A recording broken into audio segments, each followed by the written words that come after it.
Asura's Wrath is one of the many games that's been sitting in my been meaning to play for ages but just haven't got around to it pile. It's 10 years old this year, so I figured it was high time I tried it out. Despite it being out for so long and there being loads of videos and articles that cover it in great detail, I actually knew very little about the game going into it. I knew that it was published by Capcom, that there was some Street Fighter DLC for it, that there's a really dope Asura skin for Kage in Street Fighter V, and the common description that the game is completely nuts, but that was about it. That was enough though. I love my Street Fighter V and completely nuts is totally my bag. I think if I had seen the reviews back in the day, I might have been turned off by certain aspects, such as the prolific use of QuickTime events, which I'm going to discuss later on. So I'm glad I went into it reasonably blind. Also, I'm just going to pronounce it as Asura because that's how it's said in the game. Feel free to correct me. Asura's Wrath is both unlike anything I've played before and also kind of familiar. It's one of only a few examples of Capcom taking a risk with a new IP, and it's a shame that the gamble didn't pay off, at least financially. It most definitely isn't for everyone, so in this video I'm going to try and explain who I think it's for, as well as provide some background info on how it came to be and what your options are for playing it today. Okay, with that said, let's get our rage on.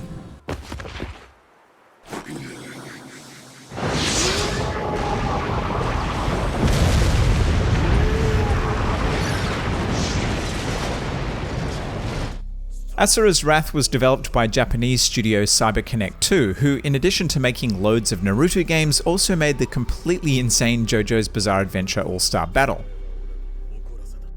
CyberConnect 2 worked closely with Capcom to define the core concept of the game, but development was handled exclusively by CyberConnect 2.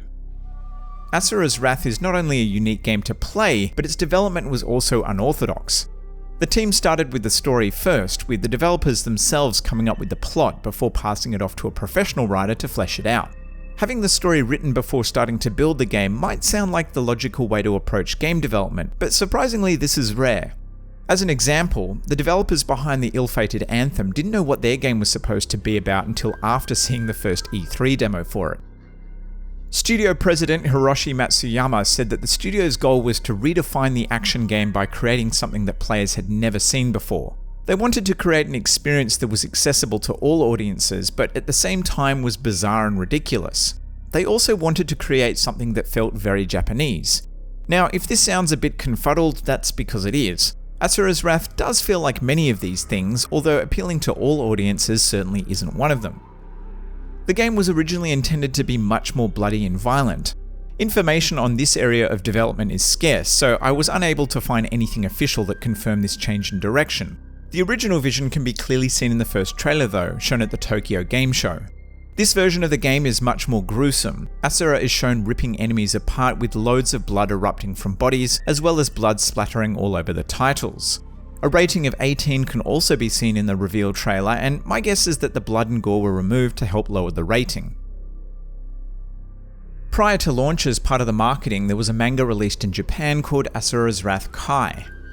It follows the same story and key moments found in the game, although it's a fair bit more violent. I guess they must have missed the memo about toning down the blood and guts. With the exception of the UK, the game was launched globally in February of 2012 on both Xbox 360 and PlayStation 3. The UK would have to wait until March due to a delay caused by uncertainty in the UK retail market, which I'll explain in a moment. Although designed for mass appeal, Asura's Wrath didn't sell. It was only able to move a reported 36,000 copies in its first month. This wasn't helped by the fact that Game, the biggest games retailer in the UK, was unable to stock the game due to a loss of credit insurance, and this was the reason given for the game underperforming in the UK.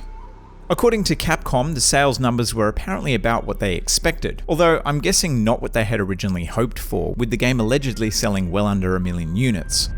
You bastards!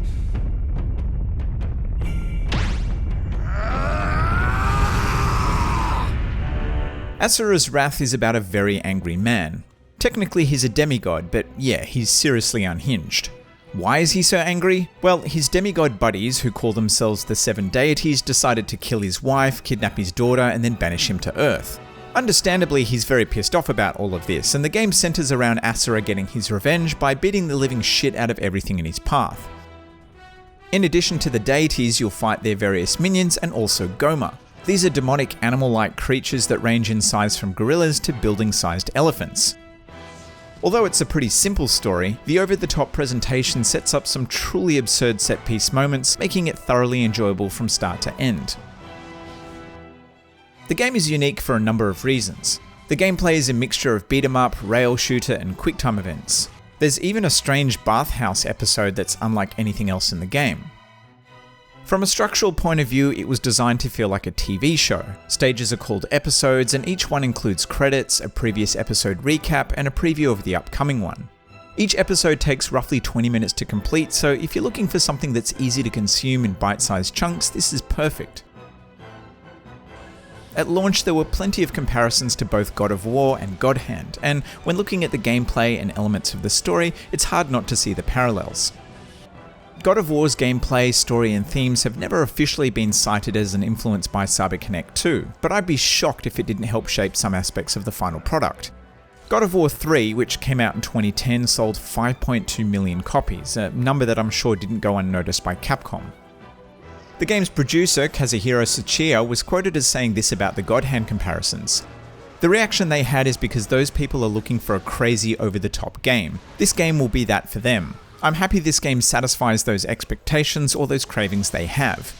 Again, this doesn't confirm God Hand as a source of inspiration, although CyberConnect 2 were clearly happy about this comparison. Now, I'm not suggesting that Asura's Wrath is a filthy clone. Far from it, it's entirely its own thing, and the parts of it that do feel borrowed don't feel like they were copy-pasted. Its take on storytelling and gameplay is unique, even if not every part of it is totally original. And holistically, I can't think of another game that's structured or presented like this. The gameplay, on the other hand, is a little bit more conventional. Much has been made of the quick-time events, with loads of reviewers and commentators saying they were overused, and are an obvious hallmark of the era this game was made in. Hiroshi Matsuyama was quoted as saying this about them: "Our aim was simple for this. We made sure the player becomes one with Asura in the maelstrom of epic drama he's put through." Yeah, I don't know about that. Unlike a lot of games, there's not always a direct correlation between the quick-time event and what's happening on the screen.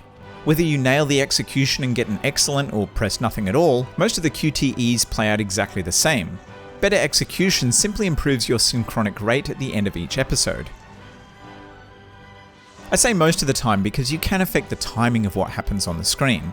There are also some situations like the parries that you can fail, but for the most part the QTEs are superficial. In a way, this approach is kind of good though, because you can't really fail them. It removes the tediousness of QTEs found in other games that make you repeat the same scene over and over again until you get it right. I don't love them, but I don't hate them either, and I'm sure they have their fans, like Writing on Games, who spends a good portion of his video saying exactly the opposite of what I've just said about them. The on-rail shooting sections fare a lot better. Many of the early ones don't require a ton of skill, but they're all epic.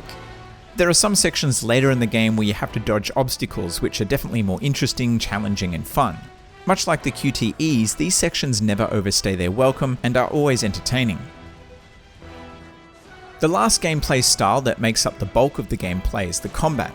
In these sections, you typically face off against an arena of enemies. The combat itself isn't super deep or technical, like on the easier settings you can cheese most of the enemies pretty easily, but it is still fun. Attacks feel satisfying to land and the action moves quickly. I should clarify that QTEs and the on-rail stuff are usually mixed in with the combat. QTEs are often presented after attacking an enemy and putting them into a state where you can activate them for a special move or finisher. Basically just like God of War, and this is undoubtedly where some of those comparisons stem from. It doesn't feel like God of War to play though, again it's its own thing. I'm talking about the earlier God of War games here, by the way. Usually these arenas end in some kind of boss battle. This sort of makes the game feel a bit like a boss rush, just with a bit more padding in between. My only real complaint with the combat is that the camera is pretty shit. There's usually a lot happening on the screen and the camera sometimes feels like it's struggling to keep up. If this were a more skill-based game, like Sifu for example, this would be a real problem, but it never really annoyed me here all that much. Now, I can hear some of you grumbling over that skill-based comment. I don't mean that Asura's Wrath is completely devoid of skill. I just think it's deliberately simplistic to be accessible to everyone, and also so that the game can maintain its breakneck speed. If you had to continually repeat sections, it would really kill the pacing, and that's what this game does better than many. Even though at least half of it is cutscenes, there's never a dull moment and it always feels like things are moving along.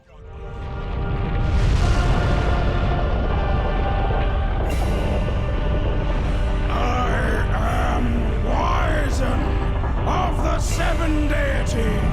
Okay, so yeah, it isn't perfect, but it is still pretty awesome. Unfortunately, it was heavily tarnished by the DLC, which was marketed as being the true ending to the game. Obviously, needing to cough up additional money to see the conclusion of a full-price game, which is also kind of on the short side, didn't go down well with players. An interesting rumour that I couldn't substantiate is that the true ending was originally intended to be the sequel, but due to the low sales, it was shipped as DLC instead. I think the issue with the DLC isn't the price or what's in it. I believe they just labelled it incorrectly. If it had been called something different, like an epilogue, maybe it wouldn't have received the same backlash. The real question is though, do you need to play it and is it any good? Well, first, let me explain the various endings. Getting the proper conclusion to the game is a bit confusing, so here's how it works. When you finish the game, if you didn't get at least 5 S ranks, you'll get the basic ending. You'll then be prompted to go back and replay previous episodes to unlock the hidden episode, and this contains the true ending. The basic ending is kind of lame, so it's worth trying for those S ranks. This true ending ends on a cliffhanger that ties directly into the DLC's true ending. Now, before I go on any further, discussing Part 4 without spoilers for the base game is impossible. I'll do my best not to spoil Part 4 itself, but you may want to go into the DLC completely blind because there are some nice surprises in it. If you don't want any spoilers, just skip ahead to the next chapter. Part 4 adds 4 new chapters and isn't just more of the same. It's even more over the top, it adds a few tweaks to the gameplay, it's a bit more challenging, and it has some of the best boss fights in the game. All up, it would take you roughly an hour and a half to complete, and if you were disappointed with either of the endings in the base game, this will certainly rectify that. The other question that Part 4 raises is, bearing in mind the possibility that this DLC was intended to be the sequel, what are the odds of a true sequel or a remaster happening at this stage? Well, according to an interview with Hiroshi Matsuyama, while CyberConnect 2 is keen to make this happen, at least when talking about a remaster, it's totally up to Capcom. Capcom owns the rights to Asura's Wrath, and considering the game wasn't a huge commercial success, it doesn't seem like they would have much incentive. This is just speculation, of course. The fact that CyberConnect 2 recently remastered JoJo's Bizarre Adventure All-Star Battle is a positive step in the right direction. However, unless Capcom gives up the rights, which they don't seem to do very often, a sequel or remake seems unlikely. The rest of the DLC is definitely more supplementary in content and a bit more niche. The animated episodes 11.5 and 15.5 aren't bad and still have some QTEs in them. If you want a bit more story, then they definitely delivered that, and it's pretty cool to see it as an actual anime. They're not expensive, but you can watch them on YouTube, so they're not essential unless you're going for trophies. The other DLC is the Street Fighter Lost episodes. These are fucking awesome. They make absolutely no sense and have nothing to do with the story, it's pure fan service. It's a mixture of Street Fighter 4 and Asura's gameplay, and if you're familiar with Street Fighter 4, this is going to put a huge smile on your face. It's pretty short, but then again, it's also extremely cheap. I should also clarify that all of the DLC was still available to purchase on both the PS3 and 360 at the time of making this video. There are dumps of it on the web too, so when the storefronts inevitably get shut down, it'll still be possible to play it if you're using an emulator or modded console. So I think this is the perfect time to talk about what the best way to play it is. And to do that, we need to discuss the game's technical performance. Okay, so the one thing that really sucks about this game is the technical performance. Asura's Wrath was only officially released on the 360 and PS3, and on those platforms it's locked to 30 frames per second and a maximum resolution of 720p. Unfortunately, it doesn't consistently hit either of those targets. While frame rate drops are frequent, they thankfully aren't a huge deal. The screen tearing on the other hand is really bad, particularly on the PS3, and it's probably the worst I've seen in any game. It didn't ruin my playthrough, but I could certainly see how it might ruin the experience for some. Now, I should mention that I played through on a 55-inch 4K screen, which isn't a massive screen by today's standards, but it's well beyond the resolution this game was originally designed for, and most likely makes the screen tearing issue more obvious. According to lots of reports, the 360 version is a bit more stable than the PS3, which is what this review is based on. So on the original platforms, the 360 might be the best version to get. You can run it via backwards compatibility on the newer Xbox machines too, and based on gameplay that I've watched on YouTube, the screen tearing doesn't seem to be quite as egregious. Emulation is another option. The PS3 version apparently runs quite well on RPCS3 and lets you boost the resolution up to 4K. Xenia apparently does a good job running the Xbox version, but it seems like the resolution is still capped at 720p.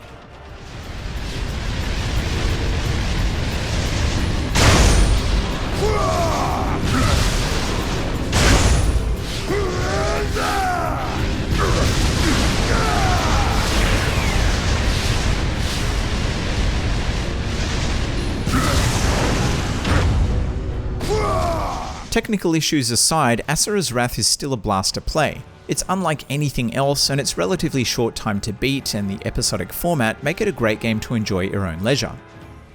If you don't like lengthy cutscenes and have zero tolerance for QuickTime events, then this isn't likely to be a fun time for you.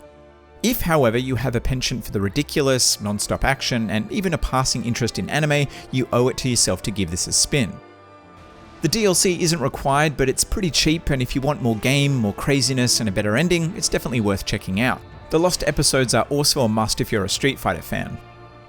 I wouldn't get your hopes up for any kind of remaster, let alone a sequel, but that said, stranger things have happened. If you're still unsure if you should pick this up, there are playable demos available on both original platforms, so you should at least give it a try. Anyway, I hope you enjoyed this video, and I'll catch you in the next one.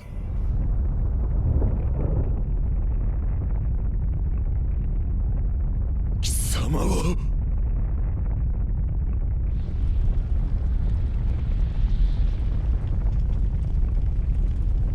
我こそ剣を極めし者なり。